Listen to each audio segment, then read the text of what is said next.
और चलिए अब आगे बढ़ते हैं और बात करते हैं फरीदाबाद से आई एक ऐसी खबर की जिसने सबको सन्न कर दिया है। दरअसल फरीदाबाद में प्रशासन की लापरवाही 2 जिंदगियों पर भारी पड़ गई। बारिश की वजह से रेलवे अंडरब्रिज में इतना पानी भर गया कि गाड़ी सहित डूबने से बैंक मैनेजर और एक कैशियर की मौत हो गई। गुरुग्राम में काम करने वाले पुण्यश्री शर्मा बैंक में मैनेजर थे और विराज द्विवेदी कैशियर थे। दोनों ही दफ्तर से लौट रहे थे और उसी वक्त ये हादसा हुआ और रेलवे अंडरब्रिज में उनकी कार डूब गई और डूबने से इन दोनों की ही मौत हो गई।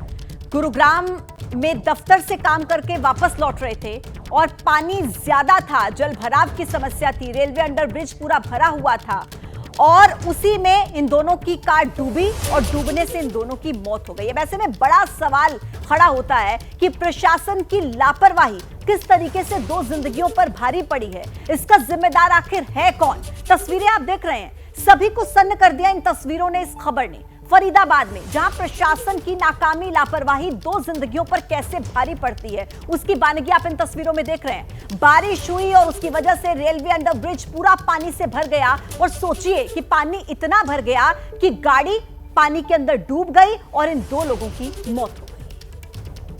दिल्ली एनसीआर की बारिश और बद इंतजामी ने बीती रात 2 लोगों की जान ले ली। इस वक्त जहां मैं मौजूद हूं और एबीपी न्यूज़ के कैमरे से जो तस्वीर दिखाने जा रही हूं, इस तस्वीर के साथ साथ सवाल है सरकार पर, प्रशासन पर और बद इंतजामी पर। ये पानी आपको बिल्कुल काला नजर आ रहा होगा और बीते कई दिनों से यहाँ दिल्ली एनसीआर में बारिश हो रही है और बारिश के बाद जल जमाव की ये तस्वीर है। इसी जल जमाव से बीती रात 2 प्राइवेट बैंक में काम करने वाले कर्मचारी अपनी गाड़ी से लौट रहे थे और दूसरे हिस्से से, मेरे सहयोगी अनिल के कैमरे से देखिए कि वो जो आपको ऊपर का हिस्सा नजर आ रहा होगा वो पूरे हिस्से तक पानी था। चूंकि ये अंडरपास है, थोड़ा निचला इलाका है, लगभग 13 फुट यहाँ पर पानी है इस वक्त। और जब दूसरे हिस्से से गाड़ी आ रही थी तो अचानक उस अंडरपास के हिस्से में बीचों बीच गाड़ी फंस जाती है। दोनों लोग गुहार लगाते हैं लेकिन आसपास कोई मदद करने वाला होता नहीं है, गाड़ी लॉक हो जाती है और उसके बाद 2 लोगों की बीती रात इस पानी में डूबने से मौत हो जाती है। आज सुबह 5 बजे जब प्रशासन को ये खबर मिली, जब हड़कंप मचा, उसके बाद पानी की निकासी की व्यवस्था की गई और किस तरीके की व्यवस्था है ये भी मैं आपको सबसे पहले दिखाऊंगी। ये आपको मोटी पाइप नज़र तो आ रही होगी, ये ट्रैक्टर भी दिख रहा होगा जिसको पानी हटाने के लिए, निकासी के लिए व्यवस्था की गई है। अब इस पाइप को देखिए, ये खुद ही बदहाल है। इस पाइप को देखिए, जहाँ जगह जगह से यहाँ से पानी निकल रहा है, मतलब एक तरफ तो निकासी हो रही है, दूसरी तरफ ये पानी छोड़ रहा है। और सिर्फ इस हिस्से में नहीं बल्कि आगे की तरफ भी आपको दिखाऊं तो इसी पाइप में खुद लीकेज है। ये देखिए ज़रा, यहाँ पर आपको कई जगह पर लीकेज नज़र आएंगे, गंदे पानी, जो कि मुश्किल है। यहाँ जाहिर सी बात है मुश्किल होगा पानी निकालना। एक तो 12 से 13 फुट गहरा पानी और उसको निकालने में दिक्कत आ रही होगी। ट्रैक्टर लेके आप ही आए हैं जी? क्या नाम है आपका? जगदीश। कितने बजे आए? 7 बजे सुबह में। क्या आप लोगों को कहा गया? हमारा फोन आया जब आए हम तो। क्या कहा गया कि पानी निकाल? जी ये बोले हो पानी अंडरपास में पानी भर गया, उसको निकासी है, उसको पानी को निकाले हैं। कितना पानी आप अब तक निकाल चुके हैं यहाँ से? करीबन 2.5 फुट। 2.5 फुट निकाले हैं, तो ये पानी निकालने में तो शाम हो जाएगी। बिल्कुल। लेकिन ये पाइप भी तो फटी हुई है। नई पाइप है ये तो, निकाल वो मुँह से निकाल दी है, उसमें एक आध वो है, नहीं तो कहाँ से फट रही है? नई पाइप है ये। नई पाइप है, उसको चूहे ने काटी। हाँ जी। पाइप को जरा दिखाइए, क्योंकि पानी निकासी के लिए जो व्यवस्था की गई है सरकार द्वारा, उसकी क्या हालत है, क्या जर्जर स्थिति है, ये मैं आपको दिखा रही हूँ। इस पाइप को जगह जगह से बांधा गया हुआ है और ये बता रहे हैं कर्मचारी जो पानी निकालने के लिए, निकासी के लिए आए हैं, कि ये नई पाइप है और नई पाइप को चूहे ने इस तरीके से कुतरा हुआ। ये देखिए ज़रा, ये तो स्थिति है यहाँ की। अब इससे कितना पानी निकलेगा और कितना पानी जो है वो वापस इस नाले में जाएगा?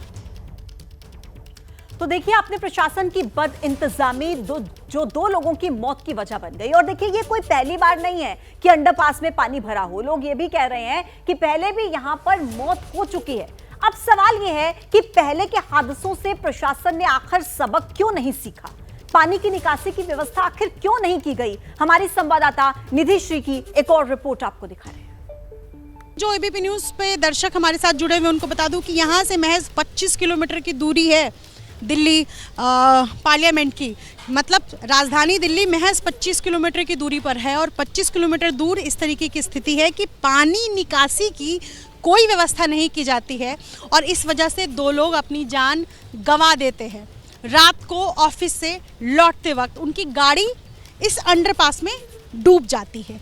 ये स्थिति है। ये बैरिकेडिंग भी संभवतः आज किया गया है। ये ज़रा मैं यहाँ के लोगों से पूछूंगी, बैरिकेडिंग पहले से था या अभी किया गया? ये पहले से ही था। तो उस तरफ में बैरिकेडिंग नहीं था कि लोग आ गए गाड़ी में? नहीं, उधर नहीं था, उधर नहीं था, इधर था, उधर नहीं था। तो मतलब जिस तरफ से लोग आ रहे हैं उधर बैरिकेड नहीं था, ये अब इधर लगाया पहले। आपके यहाँ ये ऐसी पानी रहता है? नहीं, जब बारिश आती है तो ऐसा ही रहता है।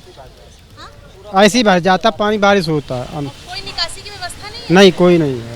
मैं ये समझना चाहती हूँ कि जिसको पता नहीं होगा कि फरीदाबाद में यहाँ अंडरपास कितना गहरा है, वो तो ऐसे ही डूब जाएगा। वो तो है ही, वो परेशानी की ज़्यादा है, उसको यही नहीं पता होगा कि ढलान कितना है।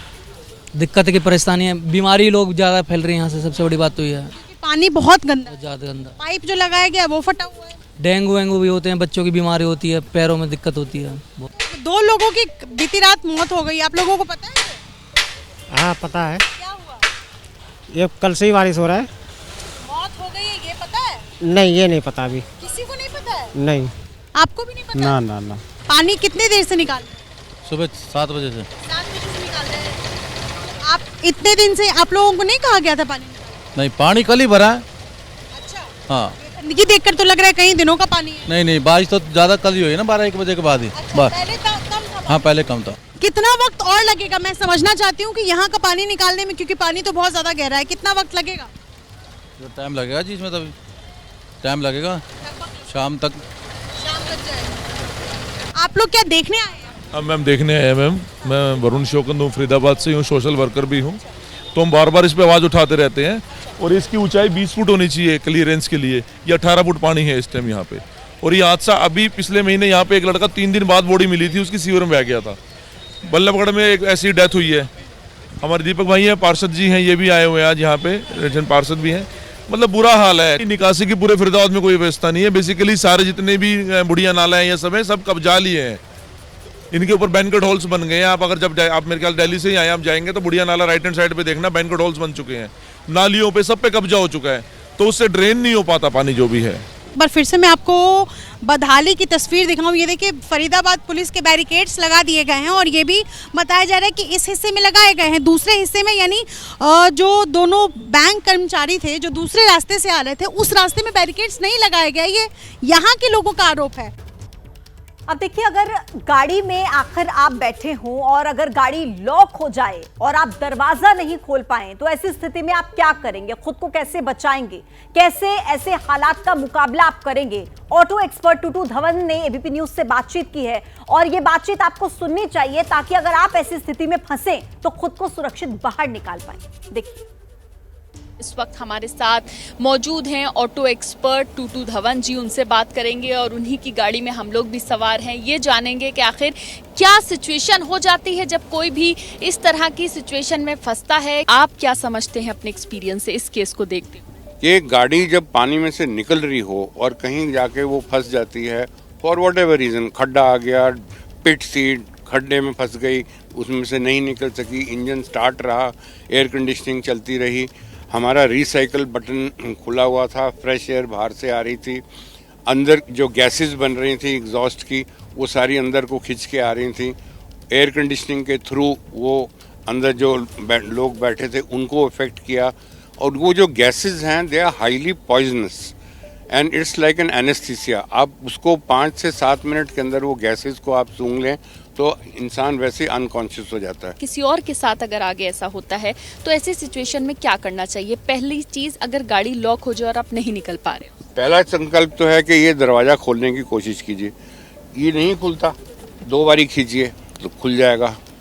ये चीज़ें कस्टमर्स को या ओनर्स को नहीं पता होती कि एक बारी में नहीं खुला तो pull it twice and 100% it will open. चलिए मैं मान गया कि वो दरवाज़ा भी नहीं खुला। आपके पास शीशे हैं, ये शीशा है, आपकी साइड का शीशा है, ये दे आर ईजिली ब्रेकेबल। आप कोने मारें जरा जोर से इसको तो एक जो मेल हट्टा कट्टा है वो आप उसको तोड़ सकता है।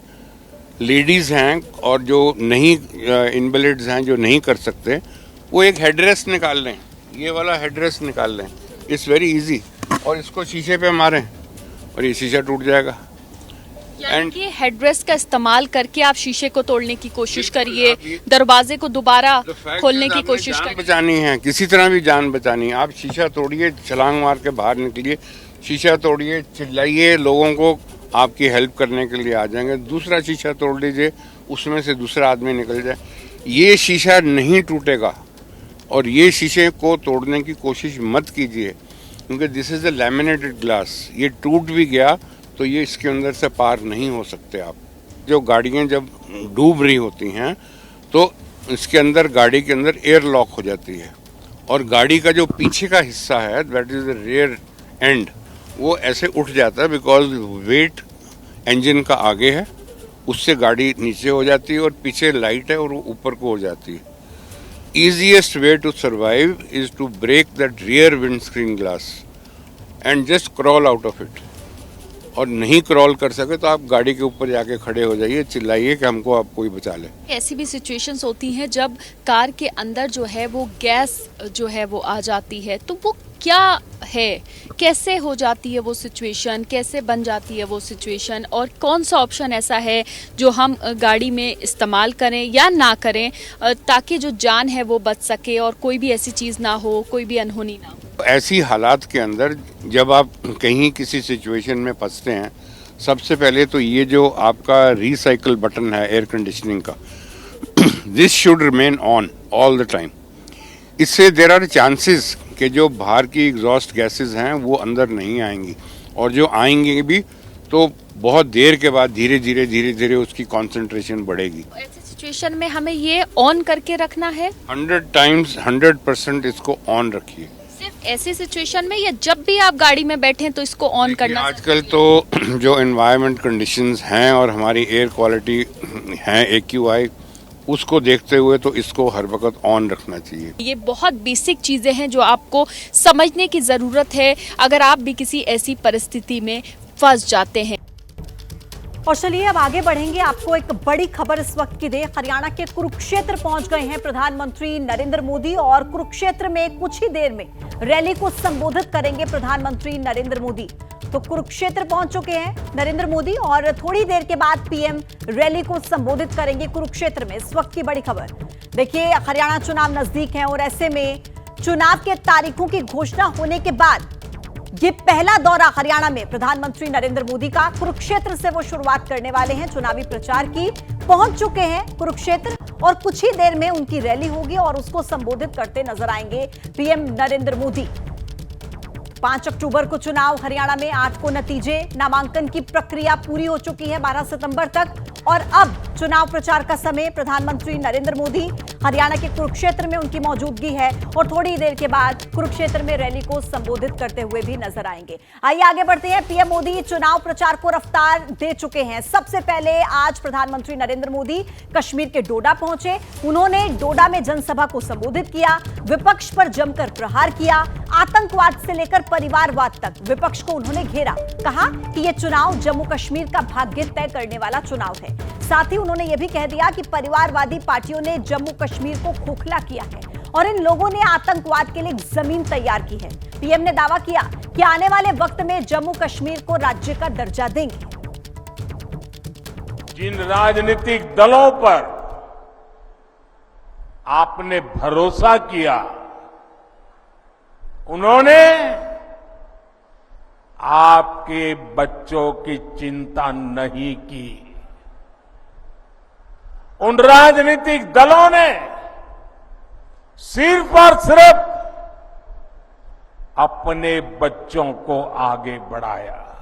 यहां परिवारवादी राजनीति करने वाले नहीं चाहते थे कि यहां का नौजवान राजनीति में आगे आए। दशकों तक यहां परिवारवाद ने यहां के बच्चों को, यहां के होनहार नौजवानों को आगे नहीं आने दिया। आप याद करिए वो समय जब दिन ढलते ही यहां अघोषित कर्फ्यू लग जाता था। कांग्रेस सरकार के, केंद्र सरकार के गृह मंत्री तक लाल चौक जाने से डरते थे। जम्मू कश्मीर में आतंकवाद अब अपनी अंतिम सांसें गिन रहा है। पिछले 10 साल में जम्मू कश्मीर में जो बदलाव आया है वो किसी सपने से कम नहीं है। जो पत्थर पहले पुलिस और फौज पर फेंकने के लिए उठते थे, उन पत्थरों से नया जम्मू कश्मीर बन रहा है। हम और आप मिलकर के एक सुरक्षित और समृद्ध जम्मू कश्मीर का निर्माण करेंगे। और अब देखिए, कुरुक्षेत्र में प्रधानमंत्री नरेंद्र मोदी रैली को संबोधित कर रहे हैं। आइए सुनिए। मने घणी खुशी हो रही से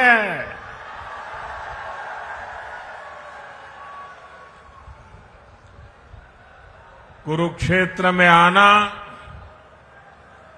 भारत की संस्कृति के तीर्थ के दर्शन करना मन को भर देता है। यहां गीता का ज्ञान है, यहां सरस्वती सभ्यता के निशान है।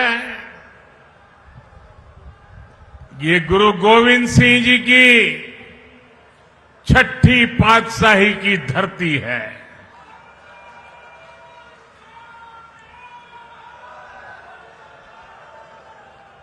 यहां श्री गुरु गोविंद सिंह जी के चरण पड़े हैं। ऐसी पावन धरती से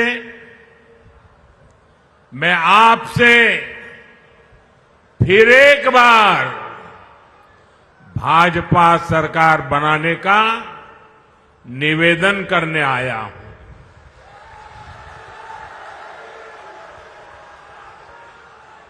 आपने दिल्ली में लगातार तीसरी बार मुझे सेवा का अवसर दिया है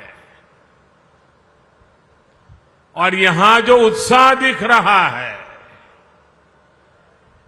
मेरा राजनीतिक अनुभव मुझे कहता है कि हरियाणा ने भाजपा की हैट्रिक लगाना तय कर लिया है।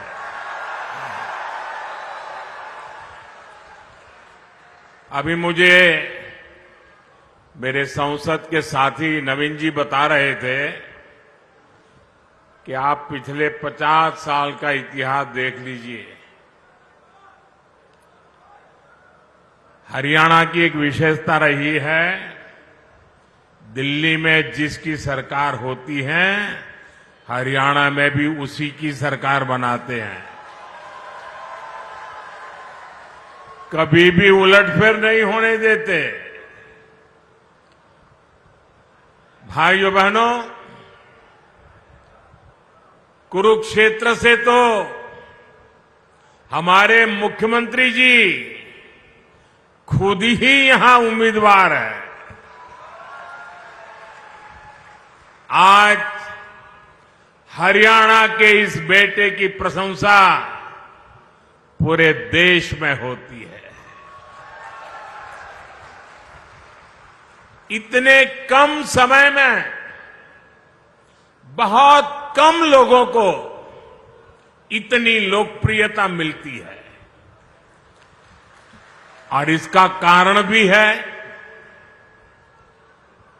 हमारे मुख्यमंत्री जी 24 घंटे हरियाणा के विकास के लिए समर्पित रहते हैं।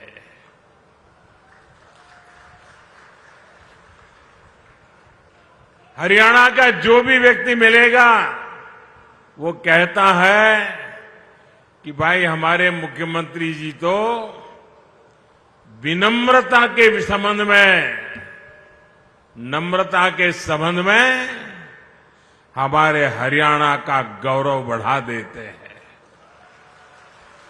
उनका व्यक्तित्व बहुत सहज है, वो बहुत सहज रूप से उपलब्ध है। और आप देखिए, पिछड़े समाज से निकलकर यहां इस बड़े पद पर पहुंचना और इस पद को भी पचा करके नम्रता का साथ जीना, ये बहुत बड़ी उपलब्धि है। भाजपा के कार्यकर्ता के नाते मुझे हरियाणा में अनेक वर्षों तक काम करने का अवसर मिला है। यहां बहुत सारे मेरे पुराने साथी बैठे हैं। जब मैं मुख्यमंत्री जी की तारीफ सुनता हूं ना, तो इतना गर्व से भर जाता हूं, इतना आनंद होता है, मन इतना प्रसन्न हो जाता है। इनका विजन और इनकी लगन बड़े बड़ों से भी कहीं बड़ी है।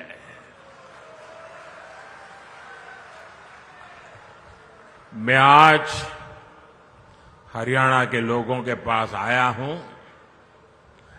आपके इस बेटे को आप आशीर्वाद दीजिए। भाजपा को आशीर्वाद दीजिए। मेरे साथ बोलिए फिर एक बार, फिर एक बार। साथियों, हमारे हरियाणा के लोग अपनी जुबान के बड़े पक्के होते हैं। एक बार जो वादा कर दिया वो कर दिया। भाजपा ने भी हरियाणा से यही सीखा है, और मैंने तो हरियाणा की रोटी बहुत खाई है।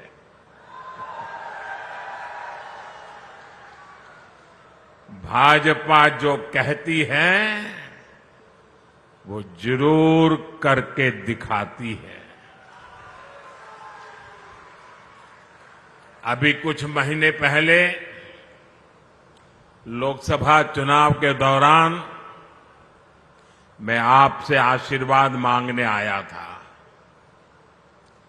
मैंने कहा था कि भाजपा सरकार के 100 दिन बड़े फैसलों के होंगे। गरीब, किसान, महिलाओं और युवाओं को मजबूत बनाने वाले होंगे। अभी 100 दिन पूरे भी नहीं हुए हैं, लेकिन हमारी सरकार ने करीब 15 लाख करोड़ रुपए के नए काम शुरू करवा दिए हैं। भाजपा सरकार ने गरीबों के लिए 3 करोड़ पक्के घरों को भी मंजूर किया है। ये सिर्फ पक्के घर ही है ऐसा नहीं है, ये गरीब का पक्का एड्रेस होगा। ये गरीब के सपनों का घोंसला होगा। ये उनके सपनों का लॉन्चिंग पैड होगा। साथियों, लोकसभा चुनावों के दौरान मैंने ये भी कहा था कि हम देश में 3 करोड़ लखपति दीदी बनाने के लिए काम कर रहे हैं। बीते सालों में 1 करोड़ लखपति दीदी बन चुकी है, और इन 100 दिनों में 100 दिनों के भीतर देश में 11 लाख से ज्यादा नई लखपति दीदियां बन चुकी है। और इनमें से सैकड़ों लखपति दीदियां ये मेरे हरियाणा में भी है।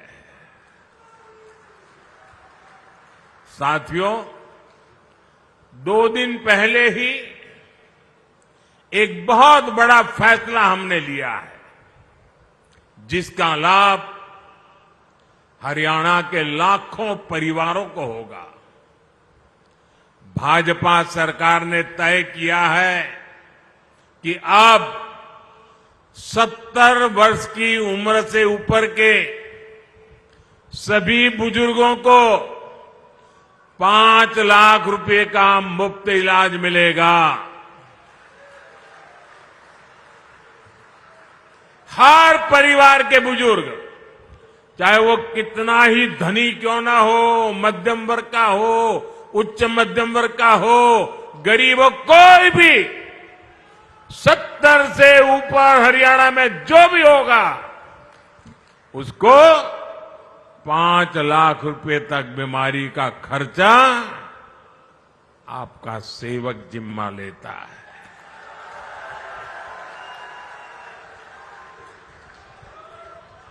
अब उसके इलाज के लिए उसके बच्चों को फिक्र करने की जरूरत नहीं है, उसकी फिक्र आपका ये बेटा करेगा।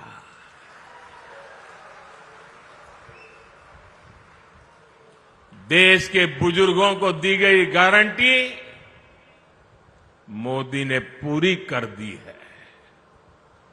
मैं हरियाणा के सभी भाइयों और बहनों से कहूंगा, आप अपने बाल बच्चों का ध्यान रखिए। आपके माता पिता की चिंता आपका ये बेटा, आपका ये भाई कर रहा है। एक बड़ी खबर मिल रही है कोलकाता से, जहां एसएन बनर्जी रोड पर धमाका हुआ है। कोलकाता धमाके में 2 लोगों के जख्मी होने की खबर है। कोलकाता पुलिस धमाके की जांच कर रही है। बम निरोधक दस्ते को बुलाया गया है, लेकिन बहुत ही हैरान परेशान कर देने वाला यह मामला कोलकाता से, जहां एसएन बनर्जी रोड पर धमाका हुआ है। तस्वीर आप देख लीजिए। इस धमाके में बताया जा रहा है कि 2 लोग जख्मी हो गए हैं और फिलहाल पुलिस इस पूरे मामले की जांच कर रही है। जैसे ही कुछ सामने आएगा तब अपडेट मिलेगा कि आखिर हुआ क्या है, कैसे ये धमाका हुआ, क्या कोई साजिश थी या फिर क्या हुआ आखिर यहाँ पर। तस्वीर आप देखिए, कोलकाता की एसएन बनर्जी रोड बताया जा रहा है, जहां पर अचानक से ये धमाका हुआ और इसमें 2 लोगों के जख्मी होने की खबर है। मौके पर बम निरोधक दस्ते को बुलाया गया है और इस पूरे मामले को लेकर देख लीजिए, बीजेपी ने एनआईए जांच की मांग की है। ये बड़ा अपडेट कि ये जो धमाका कोलकाता के एसएन बनर्जी रोड पर हुआ है, इस पर बीजेपी कह रही है कि एनआईए जांच होनी चाहिए। एनआईए जांच की मांग बीजेपी की तरफ से की जा रही है। फिलहाल मौके पर बम निरोधक दस्ता मौजूद है। बड़ी खबर, दिल्ली के मुख्यमंत्री अरविंद केजरीवाल कल पार्टी ऑफिस में कार्यकर्ताओं को संबोधित करेंगे। सुबह 11 बजे का समय, जब केजरीवाल पार्टी के कार्यकर्ताओं के सामने अपनी बात रखेंगे। देखिए, कल ही सीबीआई मामले में केजरीवाल को सुप्रीम कोर्ट से जमानत मिली थी। आज उन्होंने हनुमान मंदिर पहुंचकर पूजा अर्चना भी की और अब अपडेट ये है कि कल सुबह 11 बजे अरविंद केजरीवाल का संबोधन होगा अपनी पार्टी के कार्यकर्ताओं के लिए। पार्टी ऑफिस में कार्यकर्ताओं को संबोधित करेंगे और अपनी बातें उनके सामने रखेंगे। बड़ी खबर आपको दे, बीजेपी के अध्यक्ष जेपी नड्डा आज महाराष्ट्र के दौरे पर हैं और उन्होंने दौरे के दौरान मुंबई में लाल बाग के राजा के वो द्वार पहुंचे और उन्होंने बप्पा का आशीर्वाद लिया, जिसकी तस्वीरें आप देख रहे हैं। एक बहुत ही महत्वपूर्ण धार्मिक स्थल महाराष्ट्र में, जहां पर इन दिनों लाल बाग के राजा के द्वार पर सभी पहुंच रहे हैं और इसी बीच जब महाराष्ट्र के दौरे पर जेपी नड्डा वहां पर पहुंचे तो उन्होंने भी सबसे पहले लाल बाग के राजा के द्वार पहुंचकर वहां पर दर्शन किए, उनका आशीर्वाद लिया। जैसे ही घड़ी का काटा दोपहर 2:30 पे आए, बबीता जी का दिल सास बहू साजिश के लिए मचल जाए। और ये है इनकी बहू, पूरे दिन ऑफिस की टेंशन हो जाए गॉन जब ये करें अपना फेवरेट शो फ्री टाइम पे ऑन। इनकी तरह आप भी देखें अपना फेवरेट शो अपने टाइम पर और डाउनलोड कीजिए एबीपी लाइव ऐप अपने स्मार्ट टीवी पर।